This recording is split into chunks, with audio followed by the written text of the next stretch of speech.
할렐루야. 하나님께서 오늘도 귀한 하루 허락하여 주셨습니다. 우리 다 함께 기도함으로 6월 8일 매일 주임 기도회 하나님 앞에 드립니다.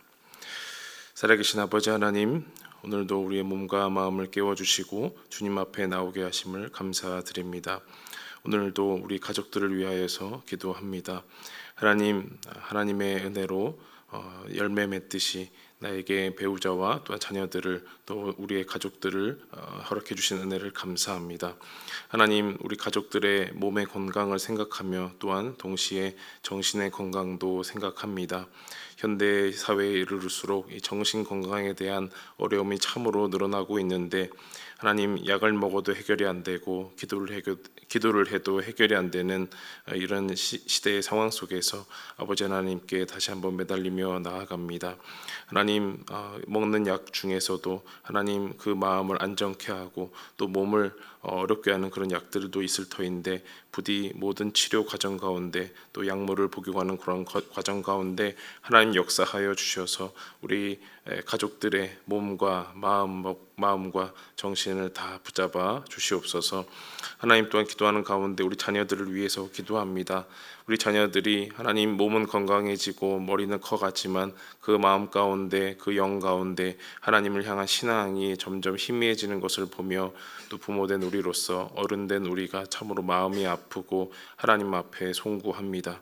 하나님, 우리 자녀들을 믿음으로 또 사랑으로 또 소망으로 온전히 키워야 할 것인데 그러지 못했음을 다시 한번 고백하고 회개하오니 아버지 하나님, 이제부터 오늘부터 다시 시작하여 우리 자녀들에게 하나님의 사랑과 은혜가 흘러갈 수 있도록 그 복의 통로가 내가 될 수 있도록 역사하여 주시옵소서.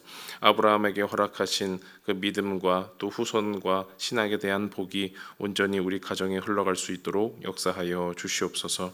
또한 사랑하는 나의 배우자들을 위해서 기도합니다. 아버지 하나님, 배우자의 신앙과 또 하고 있는 모든 일과 진로와 하루하루를 위하여서 기도하오니 오늘 하루도 주 안에서 건강하고 또 안전하고 화목하게 하여 주시며 사업장에서 만나는 모든 사람들과 함께 관계할 때에 하나님 화목의 영을 더하여 주시고 화목하게 하는 직분을 잘 이행할 수 있는 배우자 될 수 있도록 인도하여 주옵소서. 무엇보다도 하나님, 세상 가운데 치여 살다가 하나님을 잊지 않게 하여 주시며 하나님 때가 되어서 하나님의 식과 방법으로 하나님 앞에 나오고 하나님의 귀한 신자와 백성이 될 수 있도록 역사하여 주시옵소서. 오늘 주님의 말씀 앞에 겸손히 나아옵니다. 우리의 눈을 열어서 주의 율법에서 놀라운 것을 보게 하여 주시며 우리의 마음판에 주의 말씀 새겨주시고 뿌려 주옵소서. 예수님의 이름으로 기도하옵나이다. 아멘. 하나님 말씀은 로마서 7장 1절에서 13절입니다. 1절에서 13절 저와 여러분 교독하고요. 13절은 같이 읽겠습니다. 제가 먼저 읽습니다. 형제들아, 내가 법 아는 자들에게 말하노니 너희는 그 법이 사람이 살 동안만 그를 주관하는 줄 알지 못하느냐. 남편 있는 여인이 그 남편 생전에는 법으로 그에게 매인 바 되나 만일 그 남편이 죽으면 남편의 법에서 벗어나느니라. 그러므로 만일 그 남편 생전에 다른 남자에게 가면 음녀라. 그러나 만일 남편이 죽으면 그 법에서 자유롭게 되나니 다른 남자에게 갈지라도 음녀가 되지 아니하느니라. 그러므로 내 형제들아, 너희도 그리스도의 몸으로 말미암아 율법에 대하여 죽임을 당하였으니 이는 다른 이 곧 죽은 자 가운데서 살아나신 이에게 가서 우리가 하나님을 위하여 열매를 맺게 하려 함이라. 우리가 육신에 있을 때에는 율법으로 말미암는 죄의 정욕이 우리 지체 중에 역사하여 우리로 사망을 위하여 열매를 맺게 하였더니 이제는 우리가 얽매였던 것에 대하여 죽었으므로 율법에서 벗어났으니 이러므로 우리가 영의 새로운 것으로 섬길 것이요 율법 조문에 죽은 것으로 아니할지니라. 그런즉 우리가 무슨 말을 하리요? 율법이 죄냐? 그럴 수 없느니라. 율법으로 말미암지 않고는 내가 죄를 알지 못하였으니 곧 율법이 탐내지 말라 하지 아니하였더라면 내가 탐심을 알지 못하였으리라. 그러나 죄가 기회를 타서 계명으로 말미암아 내 속에서 온갖 탐심을 이루었나니 이는 율법이 없으면 죄가 죽은 것임이라. 전에 율법을 깨닫지 못했을 때에는 내가 살았더니 계명이 이름에 죄는 살아나고 나는 죽었도다. 생명에 이르게 할 그 계명이 내게 대하여 도리어 사망에 이르게 하는 것이 되었도다. 죄가 기회를 타서 계명으로 말미암아 나를 속이고 그것으로 나를 죽였는지라. 이로 보건대 율법은 거룩하고 계명도 거룩하고 의로우며 선하다 함께 그런즉 선한 것이 내게 사망이 되었느냐? 그럴 수 없느니라. 오직 죄가 죄로 드러나기 위하여 선한 그것으로 말미암아 나를 죽게 만들었으니 이는 계명으로 말미암아 죄로 심히 죄되게 하려 함이라. 아멘. 네, 로마서의 이제 핵심적인 부분입니다. 5, 6, 7, 8장에 이르러서 또 죽음과 죄와 또 율법과 성령까지 이어지는 부분이 로마서의 이제 핵심적인 부분이라고 할 수가 있습니다. 이번 주간에는 나누었듯이 죽음과 죄, 또 오늘은 이제 율법, 또 계명에 대해서까지 나누고요. 주말에 이르면은 이제 성령에 대해서 내용을 나누려고 합니다. 그래서 좀 이번 주는 조금 내용적으로 보면 우울하고 조금 가라앉을 수 있지만 그 안에서도 은혜가 함께하기를 간절히 바랍니다. 계속해서 바울은 이 로마 교회에 편지를 쓰는 이 로마서 안에서 로마 교인들에게 말하기도 하고 또 스스로 자문자답하는 그런 방식을 쓰고 있습니다. 우리가 법 아래에 있지 아니하고 은혜 아래에 있다라고 하면서 말을 하는데 또 그 다음에 은혜 아래에 있으면 은혜가 더하게 하려고 죄를 더 짓겠느냐? 그럴 수 없느니라 라고 하면서 이렇게 자문자답하는 형식으로 나아가는데요. 오늘도 말씀 7장 1절의 말씀을 보니까 형제들아 내가 법 아는 자들에게 말하노니 너희는 그 법이 사람이 살 동안만 그를 주관하는 줄 알지 못하느냐라고 또 질문을 합니다. 질문을 한 이유는 자기가 답을 하기 위해서 질문을 하는 거죠. 법은 그 사람이 살아있는 동안만 그를 주관한다, 그를 메어둔다라는 겁니다. 지금 현대 시대에도 법이 그런 것 같아요. 어떤 가해자가 법을 저질렀는데 그 가해자를 처벌하려고 해도 그 가해자가 만약에 죽어버리면 뭐 공소권이 없거나 처벌 못하는 그런 일이 되는 거죠. 그 사람이 죽어버렸으니까요. 바울은 예를 들기는 부부로 예를 듭니다. 이제 2절부터 나오는데 남편과 아내가 있는데 만약에 그 아내가 남편이 살아있을 적에 다른 남자에게 간다면 그거는 이제 간음을 저지른 것이나 그 남편이 죽은 다음에는 아무런 법적으로 문제가 없다라는 그런 말을 하는 거죠. 자유롭게 되었다라는 말을 한 겁니다. 그런데 이것이 이제 법 아래에 있다, 율법 아래에 있다, 율법에 뭐 저촉이 되느냐 아니냐라는 그런 말로 되는데요.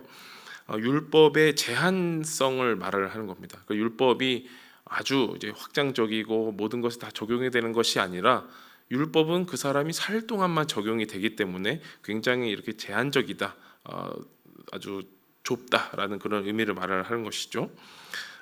그래서 율법을 위반하지 않는 삶을 요구한다라는 겁니다. 율법을 위반하지 않는 삶, 하지 말라라는 겁니다. 네. 뭐뭐 해라라는 것보다는 하지 말라라는 것이 성경에 더 많이 또 강조되어 나오는데 하지 말라, 위반하지 말라라는 그 내용을 다시 뒤집어 보면은 그 안에는 궁극적인 자유가 없다라는 거예요. 이렇게 하면 좋을 거야 라는 것보다 이렇게 하지 않으면, 그렇게 하지 않으면 이런 벌을 받을 거야, 이런 내용이 더 분량적으로도 많기 때문이죠. 그래서 우리로 하여금 이제 율법을 볼 때 우리가 순종해야지, 율법을 잘 따라야지 하는 것보다 율법을 안 지키면 큰일 나겠네, 아이고 율법을 안 지키면 벌을 받겠네, 이런 마음이 더 크게 다가온다라는 거죠. 그렇게 율법은 우리로 하여금 이제 정죄감을 들게 하는데요. 이 율법의 정죄를 단번에 해결하신 분이 바로 예수님이십니다. 예수님이 뭔 잘못이 있습니까? 하지만 인간이 받아야 할 그 율법의 모든 정죄를 예수 그리스도께서 한 몸에 다 받으시고 단번에 제사를 드리심으로 말미암아 그것을 해결하셨다라는 겁니다. 그것이 바로 십자가의 죽음과 부활 사건이죠. 오늘 말씀에서도 그것을 드러내는데요. 4절 말씀 우리 함께 읽어보겠습니다. 시작. 그러므로 내 형제들아 너희도 그리스도의 몸으로 말미암아 율법에 대하여 죽임을 당하였으니 이는 다른 이 곧 죽은 자 가운데서 살아나신 이에게 가서 우리가 하나님을 위하여 열매를 맺게 하려 함이라. 아멘. 사실 이것이 기독교의 정수라고 볼 수 있어요. 예수 그리스도의 죽으심과 율법의 모든 요구를 이루시기 위한 죽으심과 다시 살아나심. 그래서 그 다시 살아나심으로 말미암아 우리가 열매를 맺는 삶, 성화를 이룬다라고 하죠. 그 십자가와 부활의 삶을 살아내는 것, 그것이 다 담겨 있는 말씀이겠습니다. 거룩함의 열매를 맺어가는 그 성도의 삶을 며칠 동안 계속 말씀드리고 있는데요. 창세기의 말씀도 계속해서 말씀드리고 있는데 창세기 초반에 나오는 그 아담과 하와 그리고 선악과의 열매를 먹는 그런 장면을 말씀드렸습니다. 그래서 이제 우리는 거룩함의 열매를 맺어가야지 그 거룩함의 열매를 막 먹으려고 내가 원하는 나무의 열매를 막 먹으려고 하는 삶을 내려놓아야 한다라는 겁니다. 그래서 우리가 자칫 기도하기에는 주님 영생의 열매를 먹게 하여 주시옵소서 이렇게 기도를 할 수가 있어요. 그 말 자체는 나쁘지 않다고 생각은 들지만 궁극적으로는 우리는 열매를 맺어가는 사람이지 열매를 먹으려고 탐심을 부리는 사람은 아니다라는 겁니다. 그게 무슨 말이냐면 창세기 3장에 보면은 아담과 하와가 그 선악과를 알게 하는 나무의 열매를 먹으면서 하나님께 이제 질책을 받게 되죠. 그러면서 에덴 동산에서 추방을 당하게 됩니다. 그 추방 당하고 나면서 하나님의 말씀을 한번 보도록 할게요. 창세기 3장 22절 말씀인데요. 여호와 하나님이 이르시되 보라 이 사람이 선악을 아는 일에 우리 중 하나같이 되었으니 그가 그의 손을 들어 생명나무 열매도 따먹고 영생할까 하노라 하시고. 하나님께서 아담과 하와를 영생하지 못하도록 하는 것처럼 보인다라는 거죠. 그런데 의문이 들지 않습니까? 우리 어제 본문에도 있었지만 로마서 6장 23절에 죄의 삭은 사망이요 하나님의 은사는 하나님의 선물은 그리스도 예수 안에 있는 영생이다 이렇게 말을 했는데 영생이 하나님의 선물이라고 해놓고 창세기에서는 이 사람이 영생할까 하노라라고 하면서 쫓아냈다라는 거예요. 그래서 이걸 보니 조금 세밀하게 구분을 하자면 영생이라는 선물은 우리가 따먹고 우리가 손을 뻗치는 게 아니고 하나님 우리에게 선물로 주시는 거구나. 우리는 열매를 맺어가는 사람이지 그 열매를 먹으려고 막 손을 뻗고요, 무리하게 올라가서 막 이렇게 따먹으려고 하는 사람이 아니다라는 거죠. 그래서 하나님이 그 생명나무를 지키시려고 두 그룹 천사를 보냈다고 하는데요. 그림 하나 보여드릴게요. 거룩한 생명나무를 지키는 두 그룹 천사에 대한 그런 토판입니다. 주전 1400년경에 만들었다고 하고요. 런던의 박물관에 있습니다. 양쪽에 잘 이렇게 너무 주름이 많아서 안 보일 수도 있지만 양쪽에 이제 그룹 천사가 있고요. 가운데에 이렇게 나무 같은 모양이 있어요. 그래서 두루 도는 불칼과 그룹 천사에게 명해서 이 사람으로 하여금 이 생명나무에까지 손을 뻗치지 못하도록 저 두 그룹 천사가 지켜주고 있는 거죠. 인간이 열매를 먹으려고 하는 시도는 곧 사망으로 이어진다. 에덴 동산에서의 추방으로 이어진다라는 것이겠습니다. 그래서 다시 말씀드리지만 우리는 열매를 맺어가는 사람이지 열매를 먹으려고 애쓰는 사람이 아니다라는 것입니다.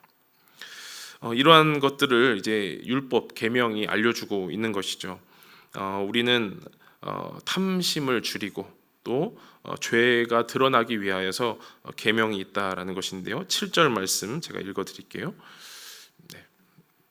오늘 보면 7절 말씀. 그런즉 우리가 무슨 말을 하리요? 율법이 죄냐? 그럴 수 없느니라. 율법으로 말미암지 않고는 내가 죄를 알지 못하였으니 곧 율법이 탐내지 말라 하지 아니하였더라면 내가 탐심을 알지 못하였으리라. 괜히 율법 때문에 내가 죄인이 된 것 같지 않습니까? 만약에 내가 예수님도 모르고 법도 모르고 율법도 모르고 다 몰랐으면 굉장히 자유롭게 살 것 같은데, 괜히 하나님 믿어서 괜히 율법 알아가지고 난 열매 먹고 싶었는데 열매를 맺기만 하라네, 이렇게 알게 되잖아요. 그럼 율법이 나쁜 거냐? 아니라는 거죠. 율법은 우리로 하여금 탐심을 알게 하고 또 죄로 드러나게 하는 그런 역할이 있다라는 것입니다. 같은 부연 설명인데요, 13절의 말씀입니다. 그런즉 선한 것이 내게 사망이 되었느냐? 선한 것은 율법입니다.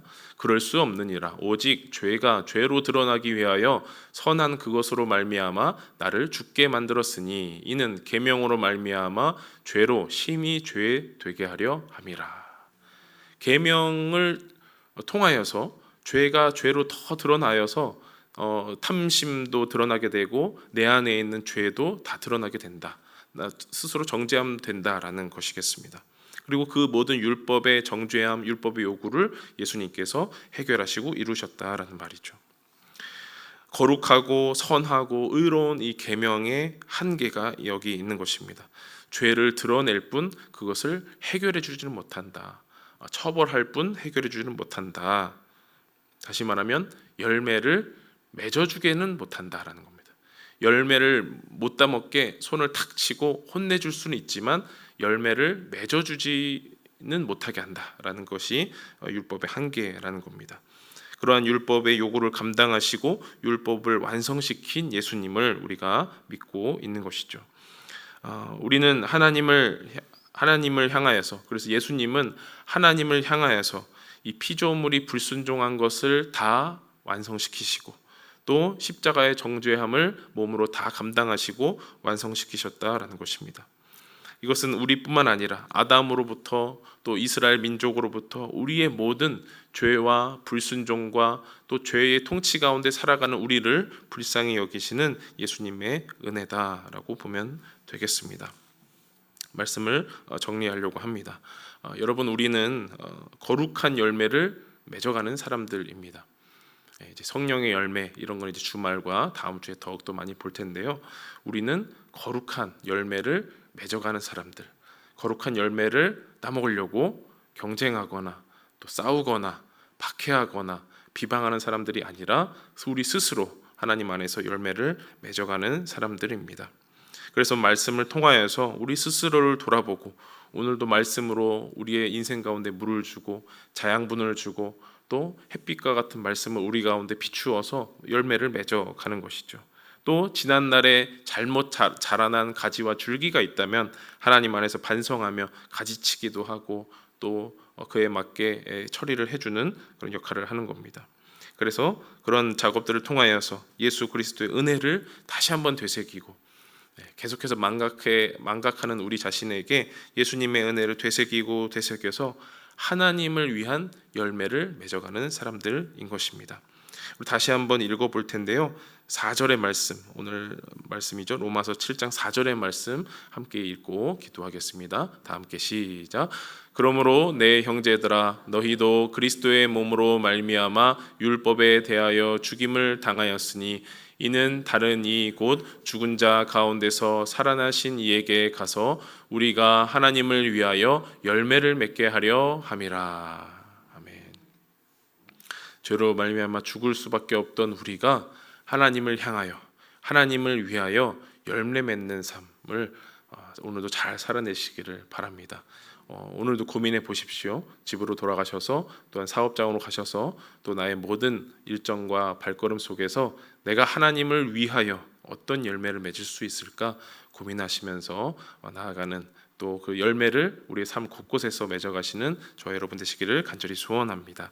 기도하겠습니다. 아버지 하나님, 그동안 우리의 발끝은, 우리의 손끝은 내가 먹고자 하는, 내가 욕심내고자 하는 그 탐심의 열매를 향하여 발끝이 향해 있고 손끝이 향해 있었습니다. 어떻게든 그 열매를 소유하려고 품에 안으려고 노력하였습니다.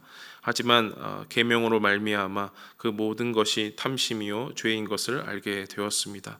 하나님, 그 죄로 말미암아 선하고 의로운 그 죄로 말미암아 나의 모든 과오와 잘못을 허물을 깨달았사오니 이제 하나님을 위하여, 하나님 나라를 위하여, 교회를 위하여, 하나님의 모든 역사를 위하여 열매를 맺어갈 수 있도록 역사하여 주시옵소서. 그것이 하나님의 뜻임을 다시 한번 기억하오며 오늘 모든 삶의 곳곳에서 하나님의 열매가 풍성히 맺어질 수 있도록 도와주옵소서. 예수님의 이름으로 기도하옵나이다. 아멘. 계속해서 기도하며 나아가시겠습니다.